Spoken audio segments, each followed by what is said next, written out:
ರೇಣುಕಾಸ್ವಾಮಿ ಕೊಲೆ ಪ್ರಕರಣದಲ್ಲಿ ಕ್ರಿಮಿನಲ್ಸ್ಗಳು ಭಾಗಿಯಾಗಿದ್ರು ಅನ್ನುವಂತಹ ವಿಚಾರಕ್ಕೆ ಸಂಬಂಧಪಟ್ಟಂತೆ ಇನ್ನಷ್ಟು ಡೀಟೇಲ್ಸ್ ಕೊಡ್ತಾ ಇದ್ದೀವಿ. ರೇಣುಕಾಸ್ವಾಮಿ ಅಮಾನುಷ ಹತ್ಯೆ ಪ್ರಕರಣದಲ್ಲಿ ಕ್ರಿಮಿನಲ್ ಬ್ಯಾಕ್ಗ್ರೌಂಡ್ ಉಳ್ಳವರು ಭಾಗಿಯಾಗಿದ್ರು. ದರ್ಶನ್ ಸೇರಿ 4 ಕೂಡ ಕ್ರಿಮಿನಲ್ ಬ್ಯಾಕ್ಗ್ರೌಂಡ್ ಇದ್ದವರೇ ಅನ್ನೋದು ಈಗ ಜಗಜ್ಜಾಹೀರಾಗಿದೆ. ದರ್ಶನ್, ರಾಘವೇಂದ್ರ, ಕಾರ್ತಿಕ್ ಅಲಿಯಾಸ್ ಕಪ್ಪೆ ಹಾಗೂ ಕೇಶವಮೂರ್ತಿ ಮೇಲೆ ವಿವಿಧ ಪೊಲೀಸ್ ಠಾಣೆಗಳಲ್ಲಿ ವಿವಿಧ ಕೇಸ್ಗಳು, ಹಲವು ಸೆಕ್ಷನ್ಗಳ ಅಡಿಯಲ್ಲಿ ಕೇಸ್ಗಳಾಗಿದ್ದು ಕೂಡ ಗೊತ್ತಾಗ್ತಾ ಇದೆ. ಪಬ್ಲಿಕ್ ಟಿವಿಯಲ್ಲಿ ಕ್ರಿಮಿನಲ್ ಬ್ಯಾಕ್ಗ್ರೌಂಡ್ ನ ಎಕ್ಸ್ಕ್ಲೂಸಿವ್ ಡೀಟೇಲ್ಸ್ ಅನ್ನ ಕೂಡ ನಾವು ಕೊಡ್ತಾ ಇದೀವಿ. ನೋಡಿ, ಡೇ 1 ಇಂದ ಈ ಹತ್ಯೆ ಆದಂತಹ ಸಂದರ್ಭದಲ್ಲಿ ಈ ರೀತಿ ಹೆಣ ಡಿಸ್ಪೋಸ್ ಮಾಡಿ ಸಾಕ್ಷ್ಯನಾಶ ಮಾಡ್ತಾರೆ ಅಂದ್ರೆ ಇವರೆಲ್ಲ ಹೆಬಿಚುಯಲ್ ಅಫೆಂಡರ್ಸ್ ಇರ್ಬೋದು ಅನ್ನೋ ಅನುಮಾನ ಆಯಿತು. ನೋಡ್ತಾ ಇದ್ದೀರಾ ನೀವು ದರ್ಶನ್ ವಿರುದ್ಧ ದಾಖಲಾದಂತಹ ಕೇಸ್ಗಳು ಎಲ್ಲೆಲ್ಲಿ ಅಂತ. RR ನಗರ, ವಿಜಯನಗರ ಪೊಲೀಸ್ ಠಾಣೆಯಲ್ಲಿ ಕ್ರಿಮಿನಲ್ ಕೇಸ್ ದರ್ಶನ್ ವಿರುದ್ಧ ದಾಖಲಾಗಿದೆ.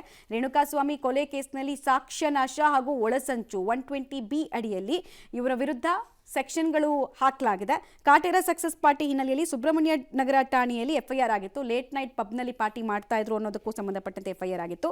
2023ರಲ್ಲಿ ಮೈಸೂರಿನಲ್ಲಿ ಸಂದೇಶ್ ಪ್ರಿನ್ಸ್ ಹೋಟೆಲ್ನಲ್ಲಿ ಸಪ್ಲೈಯರ್ ಮೇಲೆ ಹಲ್ಲೆ ಮಾಡಿದಂತಹ ಪ್ರಕರಣ ಕೂಡ ಅವ್ರ ಮೇಲಿದೆ. ದರ್ಶನ್ ಮನೆ ಪಕ್ಕದ ಖಾಲಿ ಸೈಟ್ ಮುಂದೆ ಕಾರ್ ಪಾರ್ಕಿಂಗ್ ವಿಚಾರದಲ್ಲಿ ಆ ವಕೀಲೆ ಮೇಲೆ ನಾಯಿಯನ್ನ ಚೂ ಬಿಟ್ರು ಅನ್ನುವಂತಹ ಆರೋಪದ ಮೇಲೆ ಅವ್ರ ಮೇಲೆ ಕೇಸ್ ದಾಖಲಾಗಿತ್ತು. ದರ್ಶನ್ ಅಂಡ್ ಗ್ಯಾಂಗ್ ಮತ್ತು ಉಮಾಪತಿ ಗೌಡ ನಡುವೆ ಕೂಡ ಫೈನಾನ್ಷಿಯಲ್ ಕಿರಿಕಾಗಿ ಅದು ಸ್ಟೇಷನ್ ಮೆಟ್ಲು ಹತ್ತಿದ್ದು ಕೂಡ ನಿಮಗೆ ನೆನಪಿದ್ದೇ ಇದೆ. ಮತ್ತೆ 2011ರಲ್ಲಿ ಪತ್ನಿ ವಿಜಯಲಕ್ಷ್ಮಿ ಮೇಲೆ ಹಲ್ಲೆ ನಡೆಸಿ ಜೈಲು ಸೇರಿದ ಆರೋಪ ಕೂಡ ದರ್ಶನ್ ಮೇಲೆ ಇದೆ. ಇದು ದರ್ಶನ್ಗೆ ಸಂಬಂಧಪಟ್ಟಂತಹ ಹಳೆಯ ಕ್ರಿಮಿನಲ್ ಕಂಡಕ್ಟ್ಗಳಾಗಿದ್ರೆ, ಈ ಕಡೆ ದರ್ಶನ್ ಆದ ನಂತರ ಕಾರ್ತಿಕ್ ಅಲಿಯಾಸ್ ಕಪ್ಪೆ ಈತನ ಮೇಲೂ ಕೂಡ ಕಂಪ್ಲೇಂಟ್ಗಳು ದಾಖಲಾಗಿದೆ. ತಲಗಟ್ಪುರ ಪೊಲೀಸ್ ಠಾಣೆಯಲ್ಲಿ 2023ರಲ್ಲಿ ಕೇಸ್ ದಾಖಲಾಗಿದೆ.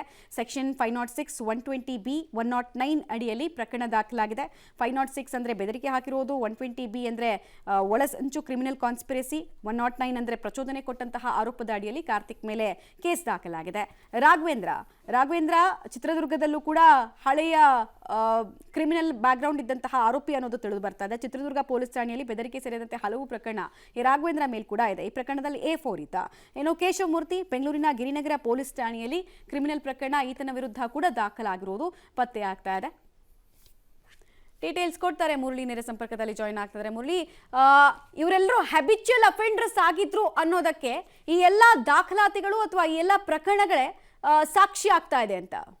ಮಮತಾ, ಏನಂದ್ರೆ ಪೊಲೀಸರು ಏನೋ ದರ್ಶನ್ ಮತ್ತು ಆತನ ಗ್ಯಾಂಗ್ ಅನ್ನ ಪೊಲೀಸ್ ಕಸ್ಟಡಿಗೆ ಪಡೆದುಕೊಳ್ಬೇಕಾದ್ರೆ ಒಂದು ಉಲ್ಲೇಖವನ್ನ ಮಾಡ್ತಾರೆ. ಅವರ ರಿಮೈಂಡ್ ಅರ್ಜಿಯಲ್ಲಿ ಒಂದು ಉಲ್ಲೇಖವನ್ನ ಮಾಡುವಂಥದ್ದು ಈ ಎಲ್ಲಾ ಆರೋಪಿಗಳು ಕೂಡ ಕ್ರಿಮಿನಲ್ ಬ್ಯಾಕ್ ಗ್ರೌಂಡ್ ಅನ್ನ ಹೊಂದಿದ್ದಾರೆ, ಜೊತೆಗೆ ದರ್ಶನ್ಗೆ ಕೂಡ ಕ್ರಿಮಿನಲ್ ಬ್ಯಾಕ್ ಗ್ರೌಂಡ್ ಇದೆ ಅನ್ನೋದ್ರ ಬಗ್ಗೆ ಒಂದಷ್ಟು ಮಾಹಿತಿಗಳನ್ನ ಕೋರ್ಟ್ನ ಗಮನಕ್ಕೆ ತರುವಂತ ಪ್ರಯತ್ನಗಳನ್ನ ಮಾಡುವಂಥದ್ದು. ಅದಾದ ನಂತರ ನ್ಯಾಯಾಂಗ ಬಂಧನಕ್ಕೆ ಕಳಿಸೋ ಸಂದರ್ಭದಲ್ಲೂ ಕೂಡ ಇದೇ ರೀತಿಯ ಹೇಳಿಕೆಗಳನ್ನ ರಿಮೈಂಡ್ ಪ್ರತಿಯಲ್ಲಿ ಉಲ್ಲೇಖವನ್ನ ಮಾಡಿದ್ರು. ಆ ರೀತಿ ಆದ್ರೆ ದರ್ಶನ್ ಅವರ ವಿರುದ್ಧ ಯಾವ್ಯಾವ ಪ್ರಕರಣಗಳು ದಾಖಲಾಗಿತ್ತು ಅನ್ನೋದ್ರ ಬಗ್ಗೆನೂ ಕೂಡ ಒಂದಷ್ಟು ಮಾಹಿತಿಗಳಿರುವಂಥದ್ದು. ಯಾಕೆಂದ್ರೆ ಯಾವೂ ಕೂಡ FIR ನ ಮಟ್ಟಕ್ಕೆ ತಂದಿರಲಿಲ್ಲ. ವಿಜಯನಗರದಲ್ಲಿ ಅವರ ಪತ್ನಿಗೆ ಹಲ್ಲೆ ಮಾಡಿ ಆಕೆ ಆಸ್ಪತ್ರೆಗೆ ಅಡ್ಮಿಟ್ ಆಗಿದ್ದು, ಅದಾದ ನಂತರ ಚಿಕಿತ್ಸೆಯನ್ನ ಪಡ್ಕೊಂಡಿದ್ದು, ಮತ್ತು ಆರ್ಮ್ಸ್ ಆಕ್ಟ್ ಅಲ್ಲಿ ಅಂದ್ರೆ ಕೆಲವೊಂದು ಗನ್ನನ್ನ ತೋರಿಸಿ ಆಕೆಗೆ ಬೆದರಿಕೆಯನ್ನು ಒಡ್ಡಿದ್ರು ಅನ್ನೋದ್ರ ಬಗ್ಗೆ ಕೂಡ ಆರೋಪಗಳು 2011ರಲ್ಲಿ ಕೇಳಿ ಬಂದಿತ್ತು. ಆ ಪ್ರಕರಣ ಕೂಡ ದಾಖಲಾಗಿತ್ತು. ಆ ಸಂದರ್ಭದಲ್ಲಿ 14 ದಿನಗಳ ಕಾಲ ಇದೇ ದರ್ಶನ್ ಅವರು ಪರಪ್ ನಗರದಲ್ಲಿ ಏನೋ ಜೈಲು ವಾಸವನ್ನ ಅನುಭವಿಸಿದ್ರು. ಅದೇ ಜೊತೆಗೆ ಬೇರೆ ಬೇರೆ ಪ್ರಕರಣಗಳು ದರ್ಶನ್ ವಿರುದ್ಧ RR ನಗರದಲ್ಲಿ ವಕೀಲೆಯೊಬ್ಬರ ಮೇಲೆ ನಾಯನ್ನ ಚೂ ಬಿಟ್ಟಿದ್ರು, ಈ ಆರೋಪ ಕೇಳಬಂದಿತ್ತು. ಮತ್ತೆ ಸುಬ್ರಹ್ಮಣ್ಯ ನಗರ, ಅದಾದ ನಂತರ ಮೈಸೂರಿನಲ್ಲಿ ಒಂದು ಪಾರ್ಟಿ ಮಾಡೋ ಸಂದರ್ಭದಲ್ಲಿ ಅಲ್ಲಿ ಗಲಾಟೆ ನಡೆದಿದ್ದಂಥದ್ದು. ಇವೆಲ್ಲದ್ರ ಬಗ್ಗೆ ಕೂಡ ದರ್ಶನ್ ವಿರುದ್ಧ ಕ್ರಿಮಿನಲ್ ಆರೋಪಗಳು.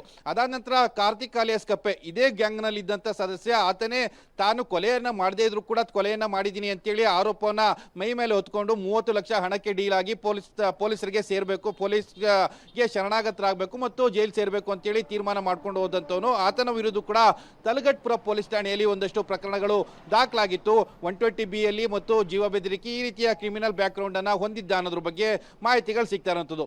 ಇನ್ನೊಂದು ಪ್ರಮುಖವಾದ ಅಂಶ ಇಲ್ಲಿ ಮಮತಾ ಗಮನಿಸಬೇಕಾಗಿರುವಂತದ್ದು ರಾಘವೇಂದ್ರ, ಅಂದ್ರೆ ಚಿತ್ರದುರ್ಗದ ಜಿಲ್ಲಾಧ್ಯಕ್ಷ, ದರ್ಶನ್ ಅಭಿಮಾನಿಗಳ ಸಂಘದ ಜಿಲ್ಲಾಧ್ಯಕ್ಷ ಏನಿದ್ದ, ಆತನ ವಿರುದ್ಧವೂ ಕೂಡ ಸಾಕಷ್ಟು ಪ್ರಕರಣಗಳು ಚಿತ್ರದುರ್ಗದಲ್ಲಿ ದಾಖಲಾಗಿರುವಂತದ್ದು. ಯಾಕೆಂದ್ರೆ ಆತ ದರ್ಶನ್ ಅಭಿಮಾನಿ, ಜಿಲ್ಲಾಧ್ಯಕ್ಷ ಅಂತಾನೆ ಹೇಳ್ಕೊಂಡು ಸಾಕಷ್ಟು ಈ ರೀತಿಯ ಗಲಭೆಗಳನ್ನ ಮಾಡಿದ್ದಾನೆ, ಈ ರೀತಿಯ ಕಿರಿಕ್ಗಳನ್ನ ಮಾಡಿದ್ದಾನೆ ಅನ್ನೋದ್ರ ಬಗ್ಗೆ ಕೂಡ ಆರೋಪಗಳು ಕೂಡ ಕೇಳಿ ಬಂದಿರುವಂತದ್ದು. ಇನ್ನೊಂದು, ತಾನು ಯಾವುದೇ ರೀತಿಯ ತಪ್ಪನ್ನ ಮಾಡದೇ ಇದ್ರು ಹಣಕ್ಕೋಸ್ಕರ ಜೈಲ್ ಸೇರ್ತೀನಿ ಅಂತ ಬಂದಂತ ಕೇಶವಮೂರ್ತಿ, ಆತನ ವಿರುದ್ಧ ಕೂಡ ಗಿರಿನಗರ ಪೊಲೀಸ್ ಠಾಣೆಯಲ್ಲಿ ಪ್ರಕರಣ ದಾಖಲಾಗಿರುವಂತದ್ದು.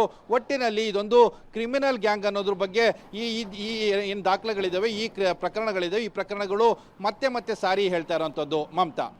ರೈಟ್, ಧನ್ಯವಾದ ಮುರಳಿ ತಮ್ಮೆಲ್ಲ ಮಾಹಿತಿಗಾಗಿ. ಬಟ್ ಈ ವಿಚಾರದಲ್ಲಿ ಸ್ಪಷ್ಟವಾಗಿ ಹೇಳಬೇಕು, ನಾನು ಮೊನ್ನೆನೂ ಕೂಡ ಈ ವಿಚಾರ ಹೇಳ್ತಾ ಇದ್ದೆ, ಸ್ಟ್ರಾಂಗ್ಲಿ ಅನಿಸ್ತಾ ಇದೆ ಏನು ಅಂತಂದರೆ, ಇಲ್ಲಿಯವರೆಗೂ ಇರುವಂಥ IPC ಸೆಕ್ಷನ್ ಜುಲೈ 1ರಿಂದ ಅದು BNS 2 ಆಗುತ್ತೆ, ಅಂತಂದರೆ ಭಾರತೀಯ ನ್ಯಾಯ ಸಂಹಿತೆ ಆಗುತ್ತೆ.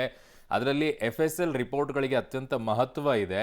ಸೊ ಹಾಗಾಗಿ ಆ ಕೇಸ್ಗಳಲ್ಲಿ IP ಸೆಕ್ಷನ್ ಹೆಂಗಿತ್ತಂದರೆ ಮರ್ಡರ್ ಯಾರು ಮಾಡಿದ್ದಾರೆ ಅನ್ನೋದ್ರ ಮೇಲೆ ಅವ್ರಿಗಿರುತ್ತೆ, ಅವ್ರಿಗೆ ಯಾರು ಸಪೋರ್ಟಿಂಗ್ ಮಾಡಿದರೆ ಅವ್ರಿಗೆ ಬೇರೆ ಶಿಕ್ಷೆ ಇರ್ತಾ ಇತ್ತು. ಬಟ್ ಇದರಲ್ಲಿ 5 ಜನ ಇದ್ರೂ ಕೂಡ 5 ಜನಕ್ಕೂ ಜೀವಾವಧಿ ಶಿಕ್ಷೆ ಇದೆ, ಮರಣದಂಡನೆ ಇದೆ.